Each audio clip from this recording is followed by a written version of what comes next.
Salut tout le monde, j'espère que vous allez tous très bien. Dans cette vidéo, je vais vous présenter une nouvelle station d'énergie, donc les stations d'énergie qu'on connaît, qu'on a déjà présentées sur la chaîne à multiples reprises. Donc c'est la marque Foxteon, encore une fois, qui nous envoie un produit. Donc ils me font encore confiance pour mes vidéos, et donc du coup ils m'ont envoyé un modèle qu'on ne voit quasiment nulle part. Donc c'est la toute petite Igo 300, et vous voyez la taille de cette batterie, donc de cette station d'énergie. Je crois que c'est la plus petite que je n'ai jamais vue. Allez, je vous présente ça tout de suite en vidéo. C'est parti.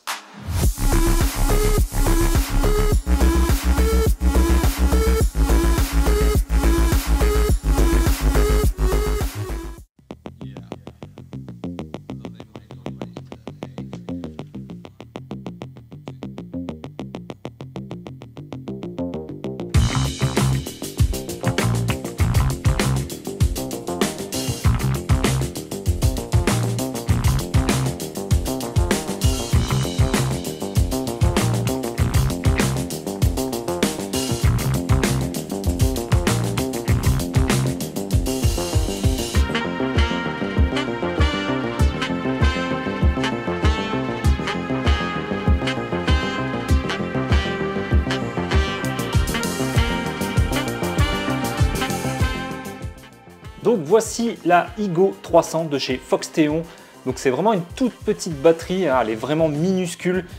Vous avez vu en début de vidéo, même la prise en main, vous voyez, regardez la taille de ma main, c'est vraiment tout petit, ça pèse 3 kg. Elle est vraiment accessible pour tout le monde parce qu'elle n'a pas que sa taille qui est petite, mais aussi son prix en ce moment qui est pour moi imbattable. Je pense que c'est la moins chère, la station électrique, la station d'énergie la moins chère que j'ai vue pour l'instant sur le commerce, grâce bien sûr au code promo qui est applicable, le petit coupon sur Amazon.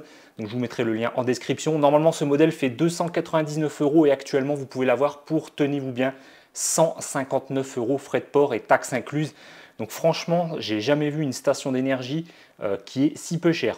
Donc Igo 300, vous l'avez compris, 300 comme 300 watts de puissance, 300 watts de stockage.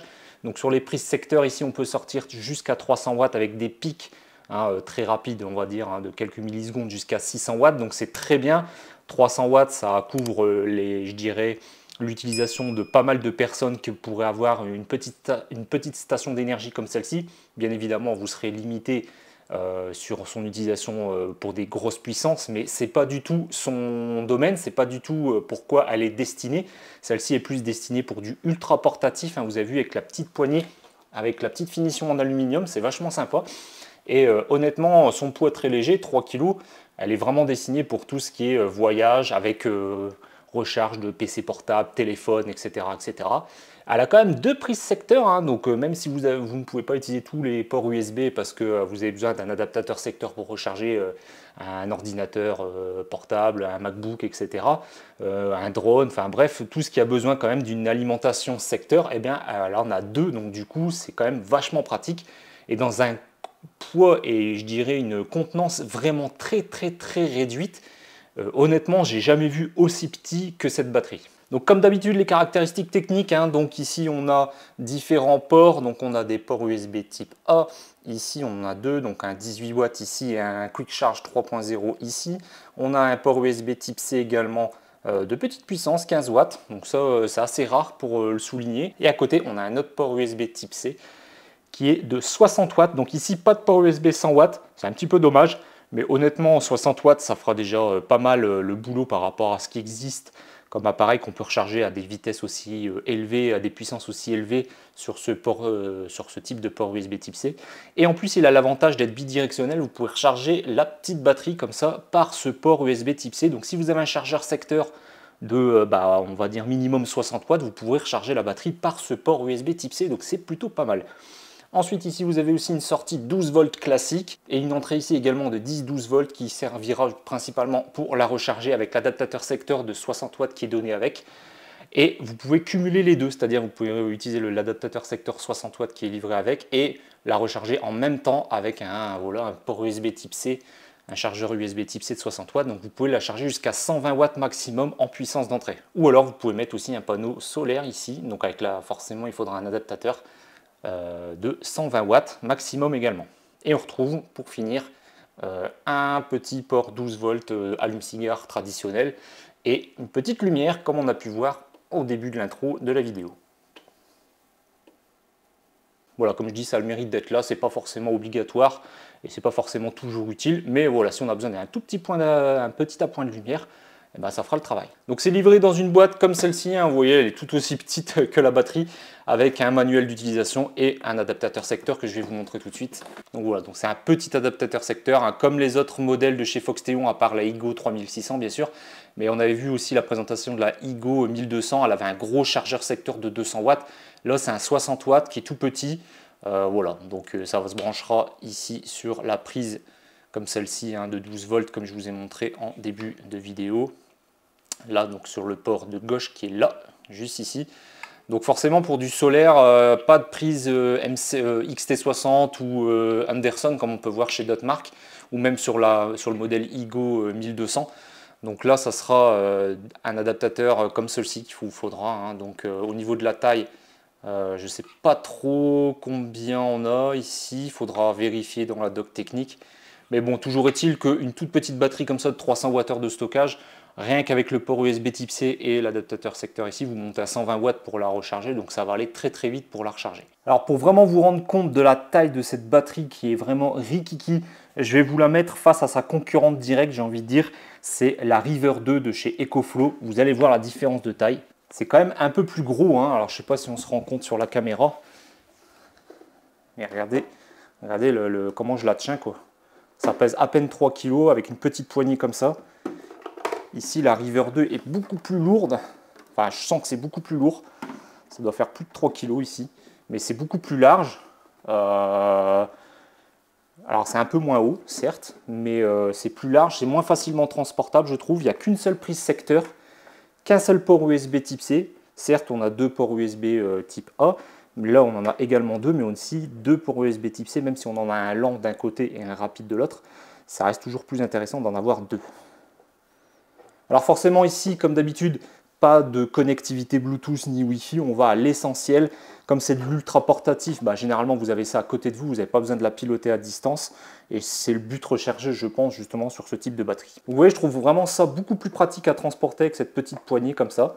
Ah, il y a une petite ventilation intégrée, hein, également, donc quand vous utilisez les prises secteur AC, ça va forcément souffler un tout petit peu, mais ça reste très silencieux chez Foxteon, hein. On a eu l'habitude de présenter, hein, avec la Igo 1200, c'était l'une des plus silencieuses que j'ai jamais eues. Je pense que celle-ci, ça sera pareil. Même si elle est plus petite, la ventilation fera forcément un bruit différent puisque les ventilateurs ne sont pas de la même taille. Mais globalement, là, je l'ai déjà entendu ventiler un tout petit peu et c'est vraiment très très peu audible. Contrairement justement à l'EcoFlow qui est un peu plus bruyante notamment. Donc voilà, c'était vraiment pour vous faire le comparatif de la taille des batteries. Regardez, je mets ma main au-dessus comme ça, je prends quasiment toute la place alors que là, je prends que la moitié, quoi. Il suffit de la poser au-dessus pour se rendre compte, regardez. Je la mets comme ça au bord. Donc on voit que l'EcoFlow est quand même beaucoup plus large, même si celle-ci est plus haute. Même en profondeur, regardez un petit peu ce que ça vous donne. Voilà, je vous montre un petit peu pour vous faire le tour. Elle est vraiment rikiki pour une puissance similaire. C'est vraiment très intéressant et c'est surtout son prix qui est pour moi imbattable. Donc, comme d'habitude, on va faire un petit test de branchement. On va tester également aussi les prises secteur 300 watts. On va voir jusqu'où on peut dépasser. Là, je vais faire comme d'habitude brancher un petit PC portable en USB-C sur l'USB type C intégré de 60 watts. Hop. Donc on va voir ce que ça donne. Alors j'ai déjà appuyé sur les prises DC, donc on voit que c'est allumé ici. Je vais vous zoomer, vous allez voir.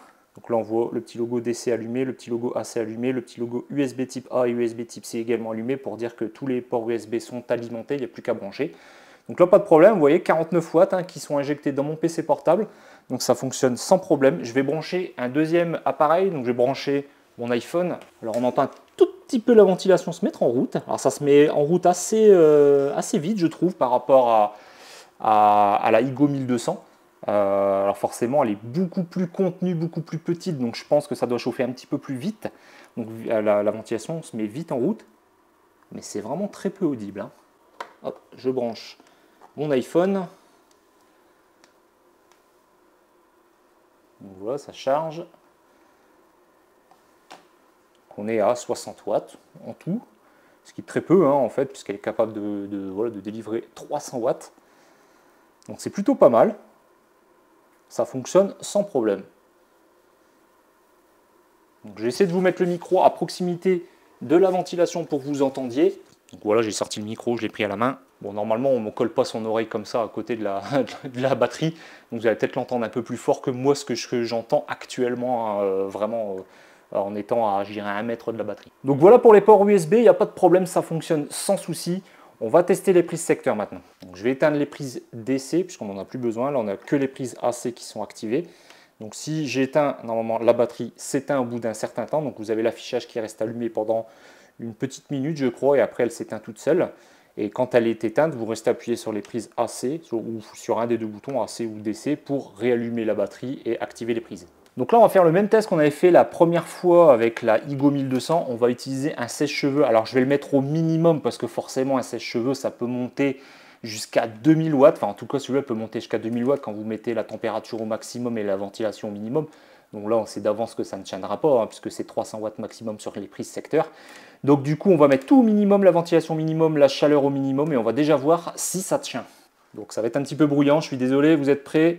Donc là, je mets sur la ventilation numéro 1 et le chauffage numéro 1. Donc chauffage 1, ventilation 1. C'est parti.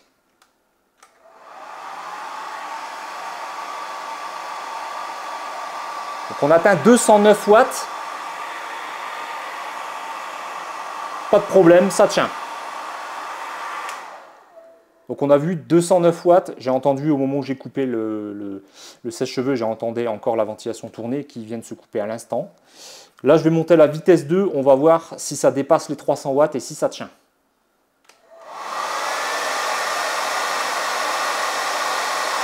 « 305 watts, ça tient.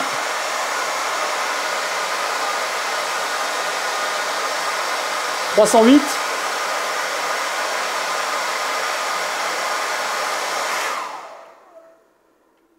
Eh ben, pas de problème, ça tient. Donc on dépasse légèrement les 300 watts et il n'y a pas de souci. Vous avez vu, pendant quelques secondes, ça tient. C'est moi qui ai coupé, hein, ça ne s'est pas mis en erreur. De toute façon, si ça se met en erreur, vous aurez un message qui apparaît ici.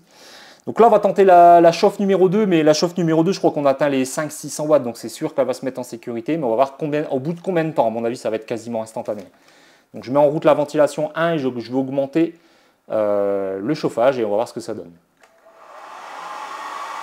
Donc là, ventilation 1, chauffage 1, je vais mettre chauffage 2, on va voir ce que ça donne.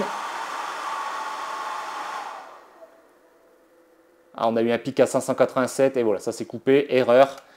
Donc comme j'avais dit, hein, donc message d'erreur, là forcément on dépasse les 300 watts. Mais vous voyez qu'on peut dépasser légèrement, hein, 308 watts, ça passait sans problème, ça ne se mettait même pas en sécurité. Donc là on a dans le ventre cette petite batterie, hein, cette Igo 300. Alors pour enlever l'erreur, c'est très simple, vous éteignez les prises AC. Voilà. En fait, non, elles se sont éteintes toutes seules. Il faut réappuyer pour les relancer. Donc là, vous voyez, on revoit le logo AC qui apparaît juste ici. Donc ça fonctionne sans problème. Donc vous voyez, là, il nous reste 92% de batterie. Donc ici, vous avez le temps restant. Hein. C'est vrai que je n'avais pas précisé en début de vidéo. Et ici, la puissance de sortie ou d'entrée en fonction de si vous la mettez à recharger ou non. Donc je vais vous montrer le petit chargement par la prise secteur ici. USB type C, vous allez voir, ça fonctionne sans problème. Alors j'avais présenté en vidéo il y a quelques semaines une grosse power bank de 500 watts, hein, donc de chez FJ Dynamics, donc la Pony 500, et c'était livré avec un gros chargeur secteur 100 watts comme ça. Bah, du coup, on va en profiter, on va le tester, on va le brancher sur le port USB type C et on va voir si ça fonctionne. Donc je branche ça comme ça, hop, sur un des ports USB type C, je branche sur le port en question, voilà. Et je vais brancher sur une prise secteur et on va voir ce que ça donne. Donc ça y est, c'est branché. Donc on va voir si ça prend vraiment les 60 watts, comme annoncé dans la doc. Hein. Voilà, donc là on voit bien qu'on est passé en input et la ventilation se met en route. Donc, toujours pareil, vraiment très peu audible. Donc c'est très discret, ça c'est agréable. Donc vous voyez 60 watts, donc apparemment on peut cumuler également ici avec l'adaptateur secteur, donc on va le faire aussi, on va se brancher. Donc je prends mon adaptateur secteur qui fournit et je le branche. Et normalement on devrait monter à 120 watts maximum. Alors est-ce que ça marche? Oui, vous voyez 60, ça monte progressivement. Ça monte tout doucement, hein. Je ne sais pas s'il y a une histoire de synchro ou quoi. mais ça monte pas d'un coup de 60 à 120 comme je pensais que ça allait être le cas. Donc là on est à 90 watts, ça continue de grimper tout doucement. Voilà, donc 110 watts, ça continue de grimper, hein. Je pense qu'on va atteindre les 120 comme annoncé. Ouais, 119 watts. Donc c'est plutôt pas mal, hein. Après l'inconvénient c'est qu'il va vous falloir 2 prises pour pouvoir la recharger à cette vitesse-là, ou alors le brancher sur un panneau solaire de 120 watts. Mais bon, je pense que sur une petite batterie comme ça, en plus il vous faudra un adaptateur. Je ne suis pas sûr qu'elle soit vraiment destinée pour qu'elle soit rechargée directement sur un panneau solaire. Surtout qu'avec un chargeur 60 watts, si vous avez des panneaux solaires de type Synology et que vous faites de l'autoconsommation, vous allez forcément à un moment donné dans la journée avoir un petit peu de surplus solaire. Et bien c'est à ce moment-là qu'il faudra la brancher et ça tirera 60 watts sur votre maison, mais qui indirectement sera pris par qui sera, on va dire, consommé produit par vos panneaux solaires, donc du coup ça sera transparent. Mais en tout cas c'est possible de mettre 2 chargeurs, hein, donc un par l'USB type C et un par le chargeur classique qui est livré avec, et vous arrivez à avoir des pointes, voilà, vous avez vu 119, 120 watts, donc du coup ça va aller 2 fois plus vite pour la recharger, hein, forcément. Sinon là sur un chargeur 60 watts, si elle est à 0, pour faire un 0%, 100%, il faudra un petit peu plus de 5 heures. Voilà, donc on arrive à la fin de cette vidéo. Donc vous l'avez vu, hein, la Igo 300 qui est vraiment toute petite. Vous voyez, regardez, elle tient dans ma main. Enfin, vraiment, j'arrive à la tenir à une main sans problème. Donc ça vous donne un peu une idée vraiment de la taille. Moi, c'est vraiment ce qui m'a le plus bluffé sur cette batterie. Et puis évidemment, en ce moment, la promo, hein, qui est valable jusqu'au 30 septembre sur Amazon, pour l'avoir à seulement 159 €. Pour moi, c'est tout bonnement imbattable. Essayez de trouver une station d'énergie qui est capable de vous délivrer 300 watts avec une capacité de 300 Wh. Franchement, j'ai pas trouvé. Honnêtement, j'ai pas trouvé. Alors certes, normalement son prix est de 299 € et donc du coup ça la place pas forcément très bien par rapport à la concurrence, mais avec ce code promo actuellement qu'il a, on va dire, allez, ça vous donne 50% de réduction en gros, hein, on va dire plus ou moins. Franchement, si vous avez besoin d'une petite station d'énergie comme ça, je pense que voilà, ça vaut vraiment le coup d'investir dans ce... Voilà, le prix n'est pas très cher. Là, on ne parle pas de rentabilité, c'est vraiment pour une question pratique. Si vous avez vraiment besoin d'une toute petite batterie pour aller n'importe où, pour vous balader, même chez vous à la limite, hein, pour avoir un point, je dirais, d'électricité à proximité parce que vous êtes dans une pièce et vous n'avez pas forcément une rallonge sous la main pour vous brancher électriquement avec un appareil, un ordinateur ou quoi que ce soit d'autre, hein, qui voilà, ne dépassera forcément pas 300 watts de puissance. Mais franchement, je trouve que ça vaut vraiment le coup. 160 €, c'est pas si excessif que ça, hein, pour ce genre de station d'énergie. Donc voilà, donc si ça vous intéresse, n'hésitez pas à l'avoir en description. Tous les liens seront disponibles et n'oubliez pas, cette promo n'est valable que jusqu'au 30 septembre. Les points négatifs, c'est vrai que j'en ai pas parlé. Honnêtement, il n'y en a pas des masses, hein, puisque au vu de son prix, qu'est-ce qu'on pourrait lui reprocher, à part le fait qu'elle ait éventuellement peut-être pas de connectivité, pas de Bluetooth, pas de Wi-Fi. Mais sur un petit gabarit comme ça, est-ce qu'on en a vraiment besoin? J'en suis pas sûr, puisqu'on peut la recharger assez rapidement n'importe où, aussi bien en USB-C qu'avec son petit chargeur à part, hein, secteur de 60 watts. Mais bon, voilà, je sais qu'il y a des gens qui ne jurent que par ça et qui ne veulent pas de batterie sans un minimum de connectivité comme le Bluetooth. Donc éventuellement, ça serait son seul point négatif. Peut-être le rétroéclairage qui est assez faible, hein, de l'écran. Donc vous voyez, si vous le voyez, je pense même à peine, dès que je suis un petit peu à contre-jour, on ne le voit plus. Voilà, c'est pas non plus gravissime, hein. Je veux dire, quand vous êtes dans une pièce relativement éclairée, normalement, on voit quand même ce qui est écrit sur l'écran. Il n'y a pas de souci. C'est plus si vous êtes en extérieur, où là, effectivement, on verra un peu moins bien. Donc allez, je chipote un peu, hein, j'essaie de trouver en vrai des défauts sur cette batterie, mais honnêtement, il n'y en a pas beaucoup. Mais si je devais en retenir deux, voilà, ça serait pas de connectivité et un affichage voilà, qui n'est pas très éclairé. Voilà, donc comme d'habitude, si cette vidéo vous aura plu, n'hésitez pas à mettre le petit pouce en l'air, etc., me suivre sur les réseaux sociaux. Il y aura certainement d'autres vidéos prochainement de tests, je dirais peut-être de batterie. C'est pas encore sûr. Là, normalement, je devais avoir des nouvelles d'une autre marque qui devait me fournir une autre batterie. J'attends leurs nouvelles. C'est eux qui sont venus vers moi. Je leur ai dit OK, et là, j'ai plus de nouvelles. Donc, j'attends un petit peu leur retour. On va voir un petit peu comment ça va se passer avec eux. Je vous en dis pas plus parce que comme c'est pas encore sûr, je préfère pas trop en parler. Mais voilà, sachez que dès que j'ai la possibilité de tester des batteries différentes, de différentes tailles, différents modèles, différentes marques, j'hésite pas. Et voilà, je vous fais tout de suite mon avis. Et j'essaie d'être le plus transparent possible justement pour vous donner les points positifs, les points négatifs. Donc voilà, on se dit à très bientôt pour une prochaine vidéo. Salut tout le monde!